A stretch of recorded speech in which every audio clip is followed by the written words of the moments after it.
presentation. Where is this for the change? Okay, from here.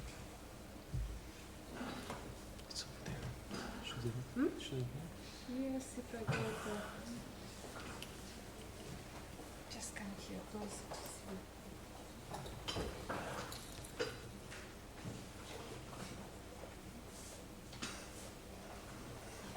Okay, so I'm really glad that I'm here and like today to our host from the University of Alicante.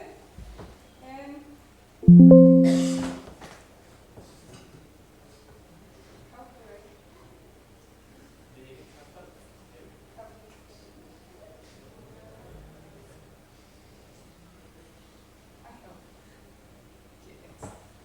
And first of all, I would really like to present my team of collaborators. I'm Ilinka Terziyska and I come from Bulgaria, from the Southwest University in Bulgaria.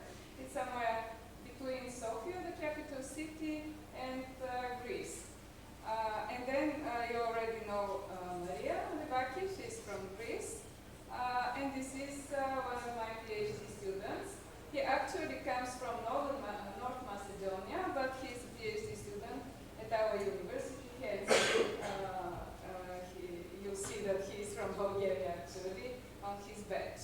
So I'm happy about this team of collaborators because I think this is the first time actually we have a team comprising academic researchers from those three countries.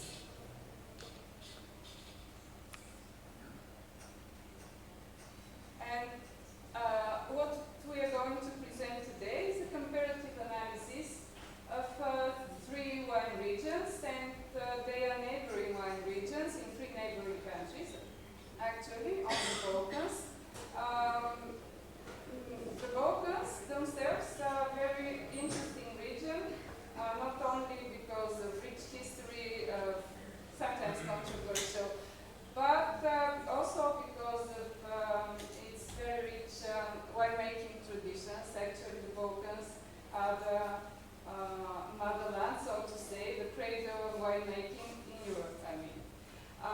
We have diverse landscapes, and also what is important, this is a region that is extremely underrepresented, that has been extremely underrepresented so far in wine tourism research. So we'll focus on new technologies, but mainly on online wine tourism, on websites of wineries that are open to the public, because this has always been important. I mean, at least for the last 10 to 15 years, but it's getting more and more important. And what we are trying to do is fill a gap in understanding the digital strategies that are employed by wineries in the three regions that we chose for our study.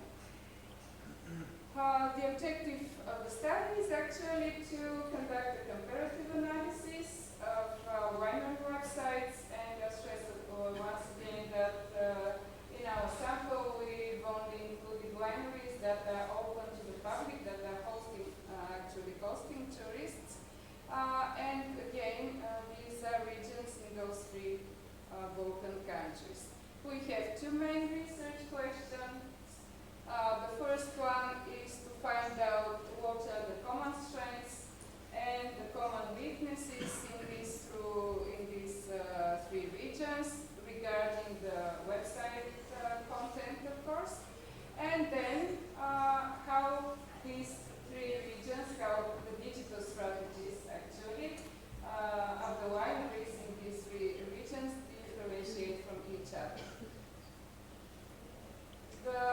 Our research design is based on a mixed method approach. It was actually content analysis of winery websites, which was quantified mainly using shares, percentages of wineries that have adopted or that display certain features. And then we went to a more in-depth qualitative exploration of the website websites to highlight some examples of best practices. And these are the three regions actually. In Greece, we focused on the Naus region, and we have 16. These are actually all the wineries that are open to the public in the region, 16 ones. Then the Struma Valley, this is the red region in Bulgaria, in the southwestern part of Bulgaria. And we've got 14 wineries from there. Again, these are all the wineries. And then we have from North Macedonia, the Puvardarie region. Puvardarie, it's called like that because this is the biggest river that flows through that region, the Varda River. And from there we've got 13 wineries. Okay, and there will be now a brief overview of all the three regions, and Maria will present the Greek one. Actually, what I missed to say in my previous presentation was the fact that there are many indigenous grape varieties, and especially small and family-owned wineries in Greece have invented in those varieties. And I think that part of the wine tourism terroir of Greece is attributed to this fact. Of course, we cannot purport to be a mature destination like other old world wine destinations, but compared to the other two research regions, yes, Nausa is more mature in terms of the talc model. Okay, and moving on to Bulgaria, I would like to have at least 3 hours to talk about Bulgaria and its wine tourism, but I only have 30 seconds, I guess. So this is a typical example, I think, of an emerging wine tourism destination.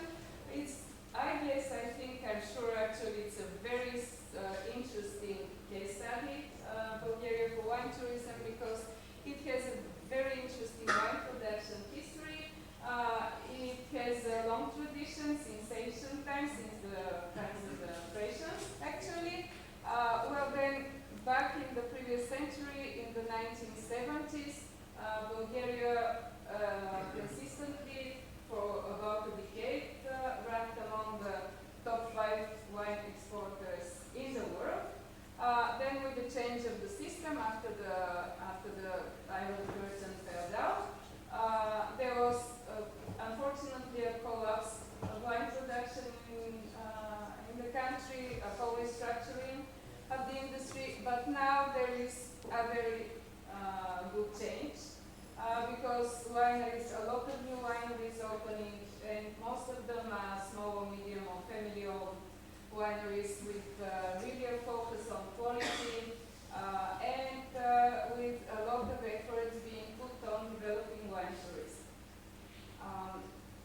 And then the colleague will present North Macedonia. All right, the changes are visible all over the Balkans in terms of wine tourism development. In terms of the wine tourism in North Macedonia, I have to say that we can refer to North Macedonia as a hidden gem in the Balkan wine tourism scene, because we have like a very long tradition in homemaking wines and as well wine industry, and nowadays we try to implement some innovation, especially protecting our indigenous wines, for example from the Vranec grape. We try to use some of the modern technologies, especially digital platforms and digital visibility, in order to market more, because our marketing, it's maybe not our best side already so far. So the wineries, we can say that they're in their early stage of wine tourism development, but they are very competitive. I mean, they want to reach another level of the development. I wasn't able to bring some wines and to make you sure that our wines are good, but you're very welcome in North Macedonia, Bulgaria and Greece to try. Okay, so what I find especially valuable about this research, because it's the fact that we are not only comparing 3 neighboring regions, but 3 types of destinations. On the one hand,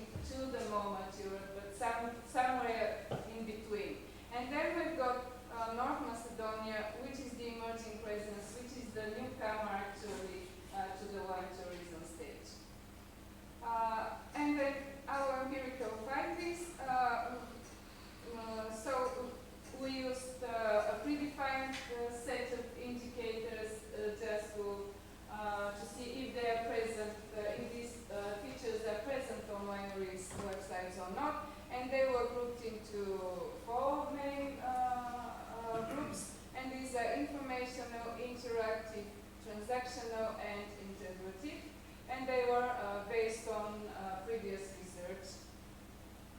So starting with informational features and speaking about commonalities and differences between the regions, all three regions were found to perform really well in providing basic information, which means contact details, address, phone of the winery, and so forth.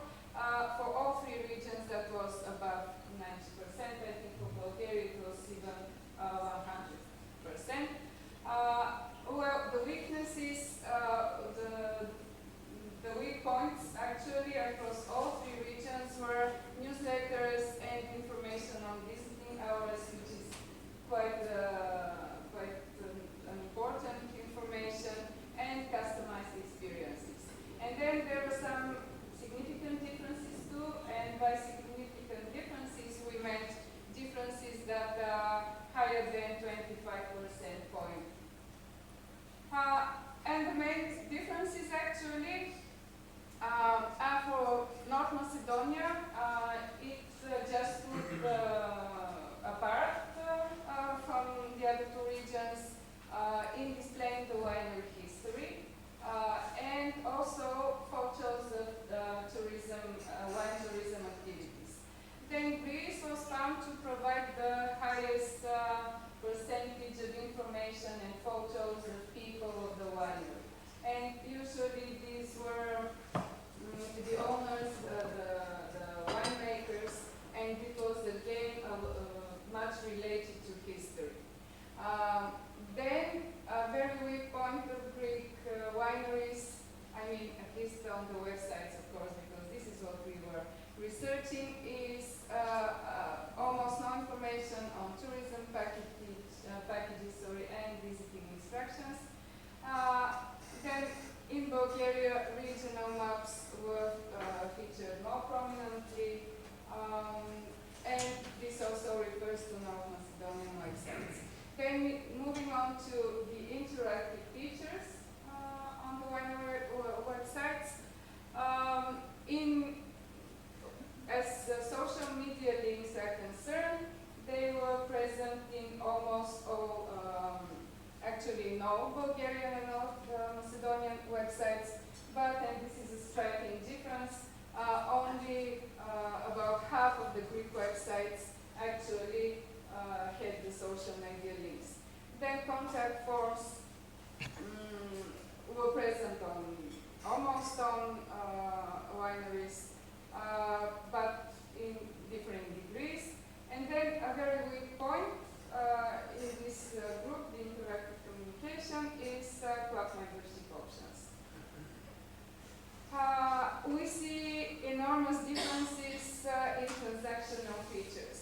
So while Bulgaria was found to be the leader with a lot of websites offering online reservations for wine tourism, for visits,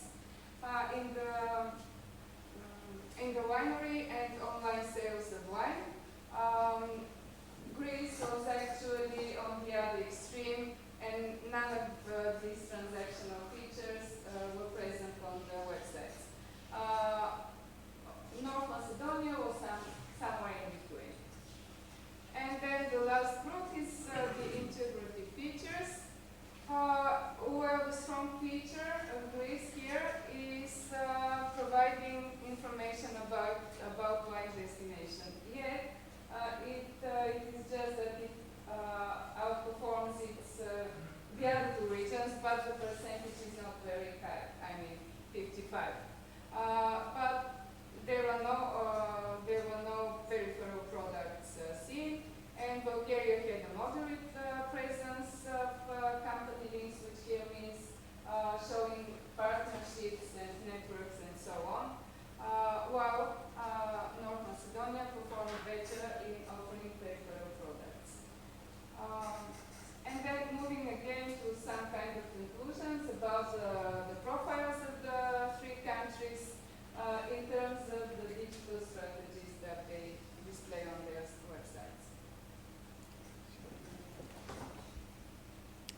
So interestingly, while there is a strong presence in Facebook posts and wineries' websites in terms of people of the winery, and also links to the destination, many references about Nausa apart from the winery, there are no transactional features.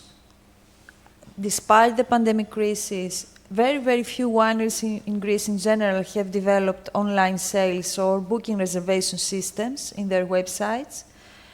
And it seems that Greek wineries are mostly dependent on traditional tourism facilities. They have developed tasting rooms and outdoor spaces in order to welcome visitors. But if you try to get contact through their websites about wine tourism, you'll see very few things. As a Greek person, being born and raised in northern Greece, I consider Nausa as the most mature wine tourism destination of my country, and I know that if I go to Nausa, there are plenty of wineries that I can visit, and wine tourism is definitely among our preferences. But if you come from abroad, and you need to find some extra information, this is not the option, unfortunately. This is something they need to develop. My first impression when I had a look at the wineries as a foreigner, I mean I'm Bulgarian, was, is there actually wine tourism now? So this is the impression you get when you go to check the It's contradictory. A very good example, exception, I would say, is Ktima Kyriani. Yannis Boutaris is the father of wine tourism in Greece. He was also the mayor of Thessaloniki. In the photo you can see his son, Stelios. It is the first winery that has joined the International Association of Sustainable Wineries, IWCA. And they offer plenty of facilities, and they really work very well in terms of wine tourism. Yes. This is also an example of collaborative practices. I'm talking about the Winemakers Association of Nausa producers. They are 22. They have developed this network, and they organize harvest events, conferences, dialogue meetings, and plenty of other festivals during the year in order to raise visitation in their region. Okay, moving on to Bulgaria. As we already said, Bulgaria performs better in transactional features like online sales and also the social media integration. Also, Bulgarian websites of Bulgarian wineries have more information that is tourist specific and that is useful for tourists, by which I mean what are the tourism packages or the tasting packages that are offered, what's the price and so on. Well, the main weaknesses related to not including the surrounding area and the other tourism attractions, I mean no information, or at least not enough information about that, and peripheral products. And I've chosen actually two examples of best practices from three Bulgarian wineries here, and the first one is simply a virtual tour, not something quite new, but still rarely seen on winery websites. And what I liked especially about this was that you can actually see the wines. It's interactive, you can click and then you get information about the wine in question. Unfortunately, I think here it is in Bulgarian. And then this is the same winery. It also features a retro car museum. It's within next to the winery. And it also diversifies the offering with a lot of events, and weddings are really popular. And the other example is an example of networking and partnerships between two wineries. Sorry. Okay, they offer common product. Tourists can take a bicycle from one winery and go straight to the other. Regarding to the wineries from North Macedonia, I have to say that the advantages that we have there is the strong offering of the peripheral products, as we said before, and especially in the showcasing of the tourist activities. So everywhere you can find some photos of tourism activities, and as well you can find some offers for tourism activities which are wine related. We can say that we are satisfied as well by the online reservations and sales system, since they are active and people can do some online researches and make online reservations and sales. Our weaknesses is the links with other companies and partners, and connecting with additional information sources. So as a conclusion from here, we can say that we have to enforce our strategies about networking, especially with our collaboration with some partners especially, and enhance the information accessibility. As a good example, I took Popova Kula winery, which is in Demir Kapia.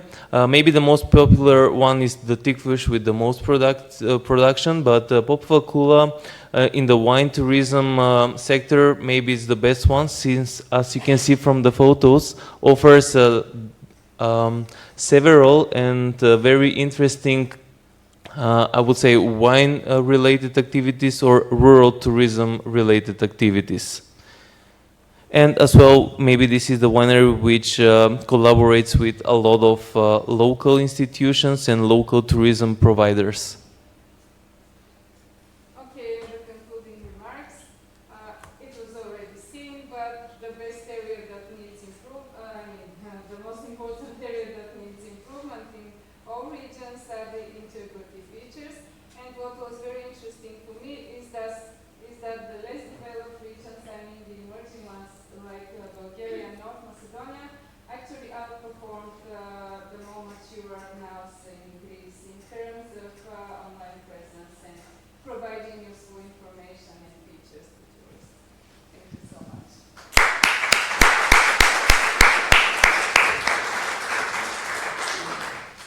Does anyone have a question for them?